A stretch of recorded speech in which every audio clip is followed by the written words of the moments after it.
అసలు వాస్తవాలను చూసినట్టయితే ఈరోజు మీరు కేజీబీ ఎక్కడైనా వెళ్ళండి, అక్కడ మొత్తం స్టాఫ్ అంతా కూడా లేడీసే ఉంటారు. ఎస్ఓలు కానీ అక్కడ లెక్చరర్స్ కావచ్చు, టీచర్స్ కావచ్చు, అందరూ కూడా పిల్లలు కూడా చాలా మంచి టాలెంట్తో సంబంధం లేకుండా పిల్లలు అక్కడికి వస్తారు. అంటే దానికి ఎగ్జామ్ ఇదంతా ఉండదు. ఎస్సీ రిజిస్ట్రేషన్, బీసీ రిజిస్ట్రేషన్ అయితేనేమో ఇవన్నీ అయితేనేమో ఎంట్రన్స్ పెడతారు, దానికి అట్లా ఉంటుంది. వీటికి కేజీబీలకు అట్లేం ఉండదు. అంటే కొంతమంది అర్పన్స్ కావచ్చు, లేకపోతే పేరెంట్స్ ఒకరు లేకుండా ఉండడం కావచ్చు, లేకపోతే పేద పిల్లలు కటిక పేదరికంలో ఉన్న పిల్లలందరినీ కూడా కేజీబీలో తీస్తారు. ఆ పిల్లల్ని పోయి నేను అడిగితే ఎంత బాగా పెడతారంటే నేను పోయి వాళ్ళతోటే తింటా, వాళ్ళతోటే నేను ఉత్తగానే పోయి ఇట్లా విజిట్ చేసి షూప్ టప్ చేసి రాను. నేను ఖచ్చితంగా వాళ్ళతో 100% ఉండి వాళ్ళతో కలిసి వాళ్ళతో భోజనం చేసి వాళ్ళని పర్సనల్గా పిలిచి టీచర్ల ముందుంటే వాళ్ళు చెప్పలేరు. టీచర్లను పంపించి ఎస్ఓలను పంపించి వాళ్ళతో సమావేశమై వాళ్ళతో మంచిగా మాట్లాడి వాళ్ళ నుంచి రాబట్టుకొని నిజాలను రాబట్టుకొని నిన్న అక్కడ ఆ ప్రొవిజన్ కిచెన్లోకి పోయి అక్కడ వర్కర్స్ ఎట్లా పనిచేస్తారు అవన్నీ చూసేస్తా. క్లాస్ రూమ్లో వాళ్ళని అంటే వాళ్ళు క్వాలిటీ ఎడ్యుకేషన్ టీచర్లు ఇస్తురా లేదా వాళ్ళని టెస్ట్ చేస్తా, పిల్లల్ని చదివిపిస్తా, తర్వాత రాపిస్తా, ఇవన్నీ చేస్తా నేను. అయితే ఇట్లా చాలా అద్భుతంగా నడుస్తూ ఉంది. అంటే నేను అనుకుంటుంది ఏంటంటే ఈరోజు మన 40% మెచ్చార్జెస్ పెంచిన తర్వాత పిల్లలు చాలా బాగా తింటున్నారు. అంటే గతంలో సన్న బియ్యం ఇస్తా అని చెప్పేసి కేసీఆర్ సన్న బియ్యం ఇయ్యలే, ఈరోజు మనం సన్న బియ్యం పెడుతున్నాం. అంటే నేను కమిషన్లో ఉండి ముఖ్యమంత్రి గారికి దగ్గర ఉండి నేను చెప్పినట్టుగా మీరు భావించొద్దు. ఎందుకంటే ప్రాక్టికల్గా నేను చూస్తున్నా కాబట్టి తప్పును తప్పనాలి, ఒప్పును అనాలి. ఎందుకంటే కమిషన్ కాబట్టి. సో కాబట్టి ఇక్కడ నేను ఏమంటున్నానంటే ఆ స్కూళ్ళను కాలేజీలను చూస్తూ ఉంటుంటే నాకైతే ఇక నేను కొన్ని రోజులు ఇళ్ళనే ఉంటే నాకు ఎమ్మెల్యే అది తర్వాత కానీ అసలు ఈ కమిషన్లో ఉండి పిల్లల్ని, ఈ పేద పిల్లల్ని బాగా మోటివేషన్ చేస్తాను నేను కూడా. ముఖ్యమంత్రి గారు చెప్తా ఉన్నది మనం మంచి ఎడ్యుకేషన్లో ఉండాలి, మంచిగా చదువుకోవాలి, మనం చదువుకుంటేనే పేదల్లో మన భవిష్యత్తు మారుతుంది. నేను 100% నేను చదువుకున్నా కాబట్టి నా భవిష్యత్తు మారింది. ఇప్పుడు నేను ముఖ్యమంత్రి గారి అసలు ఆయన ఆలోచనని నిజంగా నేను ఏ ముఖ్యమంత్రి గారిని ఇట్లా చూడలే. అంటే ఎడ్యుకేషన్ మీద కావచ్చు, ఆయన చెప్పేటువంటి మాటలు కావచ్చు, ఎవ్వరు కూడా పేదల పట్ల కన్సర్న్ ఉన్న ముఖ్యమంత్రులు మనం ఏదో రాజకీయాలనే వాడుకుంటారు తప్ప, రాజకీయాల యాంగిల్నే అంటే స్కీమ్స్ కావచ్చు ఇవన్నీ పెడతారు తప్ప, మన ముఖ్యమంత్రి రేవంత్ రెడ్డి గారు అయితే నిజంగా నేనైతే ఓసారి ఎమోషనల్ అవుతా. ఎందుకు ఎమోషనల్ అవుతా అంటే పేదల పట్ల, పేద పిల్లల పట్ల బాగా కన్సర్న్ ఉంది. అంటే అది నాకైతే చాలా అద్భుతంగా అనిపిస్తుంది. అందుకోసం ప్రతి దగ్గరకు పోతే ముఖ్యమంత్రి గారు మాట్లాడేది నేను వీడియో వినిపిస్తా పిల్లలకి ఏడికి పోయినా. ఇగో మీరు మంచి చదువుకోండి, అంటే ప్రైవేట్ స్కూళ్ళ కంటే ప్రైవేట్ కాలేజీల కంటే ఖచ్చితంగా మన ప్రభుత్వ స్కూళ్ళు, ప్రభుత్వ కాలేజీలే మనకు మంచి క్వాలిటీ ఎడ్యుకేషన్ ఉంటుంది, మంచి టీచర్లు ఉంటారు, మంచి లెక్చరర్స్ ఉంటారు. మీరు మంచి విద్యను అందుకొని మనం బాగా చదువుకుంటే మన తలరాత మారుతుంది, మన భవిష్యత్తు ఉంటుంది, మీరే సమాజానికి పనికొస్తారని చెప్తున్నారు ముఖ్యమంత్రి గారు. సో ఇంత మంచి ఈ ఎస్సీ హాస్టళ్లలో, ఎస్టీ హాస్టళ్లలో, గురుకులంలో చదువుకునే వాళ్ళు ఎవరన్నా ఈ నిమ్న వర్గాలు పేద మన బిడ్డలే కదా. అవును, ఇప్పుడు అందుకోసమే ఆయన ముఖ్యమంత్రి గారు ఏం చేస్తున్నారంటే రేవంత్ రెడ్డి గారు, ఇప్పుడు ఈ రెసిడెన్షియల్లో చదివే పిల్లలంతా ఎవరు అట్టడుగు పేదరికంలో ఉన్నటువంటి వాళ్ళ అంతే. సో మరి ఈ పిల్లలకు మంచి ఫుడ్ పెట్టాలని ఈరోజు 40% మెచ్చార్జెస్ పెట్టాడు, మంచి టీచర్స్ని ఇచ్చాడు, మంచిగా పనిచేయమని చెప్తా ఉన్నాడు, అధికారులతో సమీక్షలు చేస్తున్నాడు. అంటే దీన్ని ఎట్లా అర్థం చేసుకోవాలి మనం? అంటే ఈ పేదల పట్ల ముఖ్యమంత్రి గారు అధికారంలోకి వచ్చిన తర్వాత విద్యా వ్యవస్థ గాడి తప్పిందనడానికి ఉదాహరణ మీకు లైవ్ లో ఇప్పుడు చెప్తా అన్న.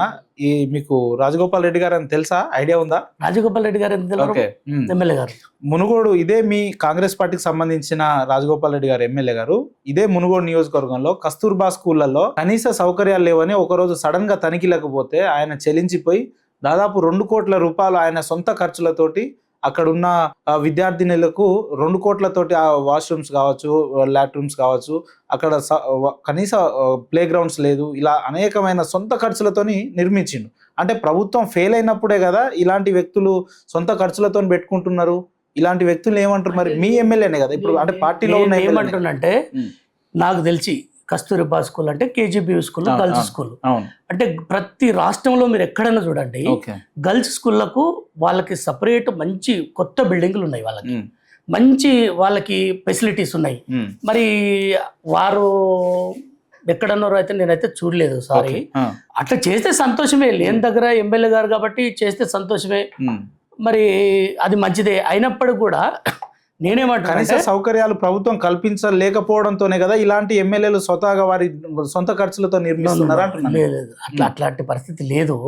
ఎందుకంటే కేజీబీవీలు మీరు ఎక్కడైనా పోయి అంటే ఈ హైదరాబాద్ చుట్టూ ప్రాంతంలో చూద్దాం ఒకసారి మీరు ఏ కేజీబీవీ స్కూల్లో చూడండి, అద్భుతమైనటువంటి బిల్డింగ్లు ఉన్నాయి, మంచి ఇన్ఫ్రాస్ట్రక్చర్ ఉంది. ఇక ప్రాబ్లమ్స్ అంటే ఏదో ఎక్కడో ఒక దగ్గర అంటే వాటర్ ఏదైనా ప్రాబ్లం, బోర్ ఏదైనా ప్రాబ్లం ఉంటే ఏదన్నా ఇష్యూస్ ఉంటే ఉండొచ్చు, కానీ వాష్రూమ్ ప్రాబ్లమ్స్ కానీ బేసిక్ ఇన్ఫ్రాస్ట్రక్చర్ అనేది దానికి అవసరం లేదు. అట్లా ఉండే పరిస్థితే లేదు, రాష్ట్రం లేదు. ఇప్పుడు వాటికి తెలుసా, ఈరోజు ముఖ్యమంత్రి గారు 100 కోట్ల రూపాయలు ఈ ఎడ్యుకేషన్ మీద ఖర్చు పెడతా ఉన్నారు. అది కేజీబీలో కావచ్చు, అంటే కేజీబీ అనేది డైరెక్టరేట్ ఆఫ్ స్కూల్ ఎడ్యుకేషన్ పరిధిలో ఉన్నది, అంటే డిఓ మానిటరింగ్ పరిధిలో ఉన్నటువంటిది. నవీన్ నికోలస్ గారని స్కూల్ డైరెక్టర్, వారి పర్యవేక్షణలో ఉన్నటువంటి అవన్నీ చాలా అద్భుతంగా నడుస్తూ ఉన్నాయి. రెసిడెన్షియల్ సపరేట్, అవి ఏ రెసిడెన్షియల్, ఎస్సీ రెసిడెన్షియల్కి ఎస్సీ వెల్ఫేర్ సెక్రటరీ సపరేట్ ఉంటారు, ఎస్టీ రెసిడెన్షియల్కు వారికి సపరేట్ సెక్రటరీ గారు ఉంటారు, బీసీ వెల్ఫేర్కి వారికి సపరేట్ సెక్రటరీ గారు ఉంటారు. వాళ్ళకు వచ్చేటువంటి నిధుల ద్వారా వాళ్ళు కూడా చాలా అద్భుతంగా పనిచేస్తూ ఉన్నారు. అంటే ఇక్కడ ఈ ప్రభుత్వం వచ్చిన తర్వాత, గౌరవ ముఖ్యమంత్రి రేవంత్ రెడ్డి గారు వచ్చిన తర్వాత ఈ ఎడ్యుకేషన్ అనేది ప్రాబ్లమ్స్ లేవు. అంటే మీరు ముందు ఒక మాట అన్నారు, అంటే ఇక్కడ చాలా రెసిడెన్షియల్ స్కూళ్ళల్లో అప్పుడప్పుడు ఈ ఫుడ్ పాయిజన్స్ అవుతున్నాయి ఇవి అని చెప్తా ఉన్నారు. అంటే మేము ఈ ఫుడ్ పాయిజన్స్ ఎందుకు అవుతున్నాయి అని చెప్పేసి మా కమిషన్ మొత్తం ఆగ్నూరు మురళి గారు కానీ తర్వాత మేమంతా కూడా నలుగురు అందరం కలిసి ఒక్కొక్కరము అంటే 33 జిల్లాలో ఒక్కొక్కరు ఒక 10 డిస్ట్రిక్ట్స్ తిరిగి వచ్చేసుకున్నాం. దాదాపు ఒక 25 days వెళ్ళేసి వచ్చాము. చాలా స్కూల్ విజిట్ చేసాం. అంటే అక్కడ వాంకిడి అని ఆసిఫాబాద్ దగ్గర వెళ్ళాను. అక్కడ ఒక గిరిజన అమ్మాయి అంటే ఫుడ్ పాయిజన్ అయ్యి చనిపోయిందని చెప్పేసి ఇష్యూ అయింది, తెలుసు కదా. అయితే అక్కడికి వెళ్ళాను నేను, అసలు ఏంది తెలుసుకొని వద్దామని వెళ్ళాను నేను. అక్కడికి వెళ్తే అక్కడ యాక్చువల్గా చాలా మందికి ఫుడ్ పాయిజన్ అయింది. అయినప్పుడు కూడా అక్కడ అంటే ఏంది ఇష్యూస్ అంటే అక్కడ లోకల్ ఆ స్కూల్ అనేది కొంత అంటే ఎప్పటి నుంచో పాత స్కూల్, అది ఆ పాత స్కూల్ అనేది కొంచెం అట్మాస్ఫియర్ అదంతా కూడా కొంత బాగా లేకపోవడం వల్ల పిల్లలు ఫుడ్ స్టాక్ అంటే అదే కాదు.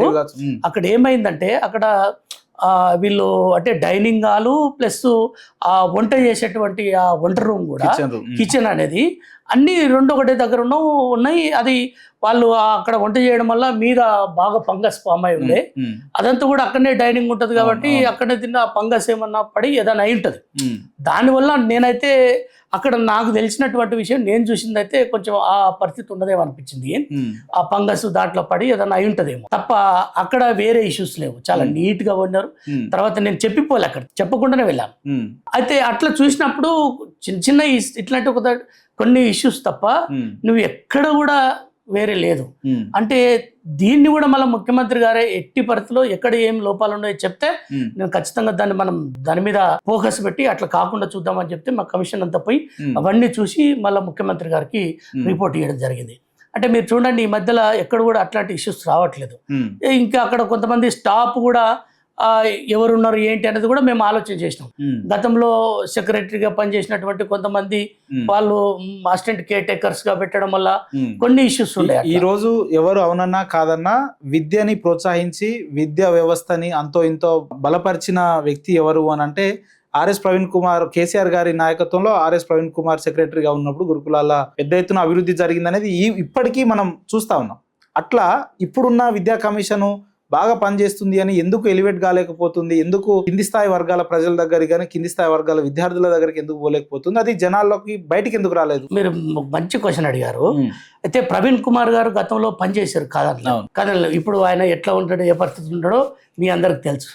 నేను ఆయన గురించి ఎంత తక్కువ మాట్లాడితే అంత మంచిది. ఎందుకంటే ఆయన గతంలో ఉండేదానికి ఇప్పటికీ చాలా విరుద్ధమైనటువంటి భావజాలంతో ఆయన కొనసాగుతా ఉన్నాడు. గతంలో పనిచేసిన దానికి ఇప్పుడు ఆయన పనిచేసేది చాలా విచిత్ర పరిస్థితులు కనిపిస్తాయి. ఆయన స్టేట్మెంట్స్ కావచ్చు, ఆయన చూస్తుంటే ఆయన గురించి చర్చ అక్కర్లేదు.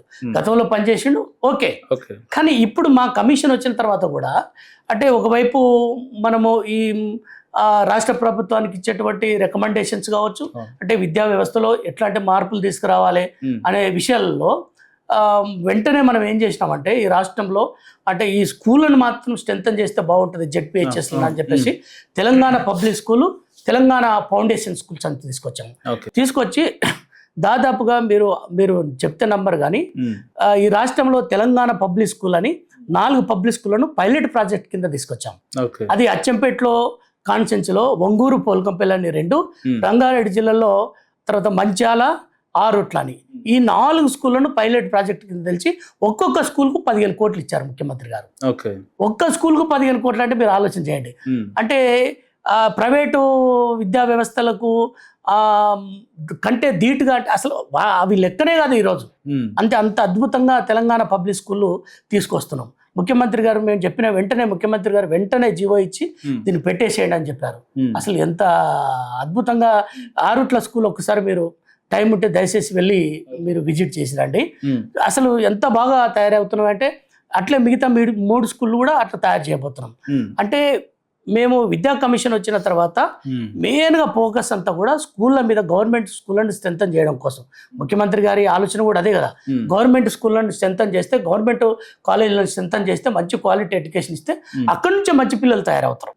ఎట్లా స్ట్రెంథన్ అవుతారు అనుకుంటున్నా సార్? ఈ రాష్ట్రానికి దాదాపు పార్టీ అధికారంలోకి వచ్చి 2.5 ఏళ్ళు అవుతా ఉంటే విద్యాశాఖ మంత్రి లేడు. ఆ శాఖ సపరేట్, ముఖ్యమంత్రి గారే సపరేట్. ఇప్పుడు ముఖ్యమంత్రి స్థాయిలో ఉన్న వ్యక్తి అనేక శాఖలు తన దగ్గర పెట్టుకొని రివ్యూ చేయగలిగే కామన్ గా 2-3 శాఖలు ఉంటేనే అతనికి టైం ఉండదు. ఈ రాష్ట్రాన్ని అనేక సమస్యలు ఉంటాయి కదా, అలాంటిది విద్యాశాఖకి ప్రత్యేక దృష్టి సారిస్తున్నారని మీరు ఎట్లా చెప్పగలుగుతున్నారు? నేను అదే అంటున్నా, మొదట్లోనే మీకు చెప్పాను, ఎడ్యుకేషన్ అనేది గతంలో 10 ఏళ్ళు నిర్లక్ష్యానికి గురి కాబడ్డది. కాబట్టి ఈ శాఖ ఎవరికన్నా ఇస్తే ఏమన్నా మళ్ళీ నిర్లక్ష్యానికి ఏమన్నా గురి కాబడుతుందేమో అనే ఒక ఆలోచనతోటి ముఖ్యమంత్రి గారు ఏం చేశారంటే ఆ శాఖను తన దగ్గరనే పెట్టుకొని రివ్యూ చేస్తారు. ఎంత బిజీగా ఉన్న ముఖ్యమంత్రి గారు ఎవ్రీ 15 డేస్కి ఒకసారి రివ్యూ చేస్తారని చెప్పాను ఇంతకుముందు. మీ క్వశ్చన్కి ఇదే ఆన్సర్గా ఎందుకు చెప్తున్నంటే ఆయన అసలు నేనైతే చాలా ఎమోషనల్ అవుతున్నాయి మధ్యలో.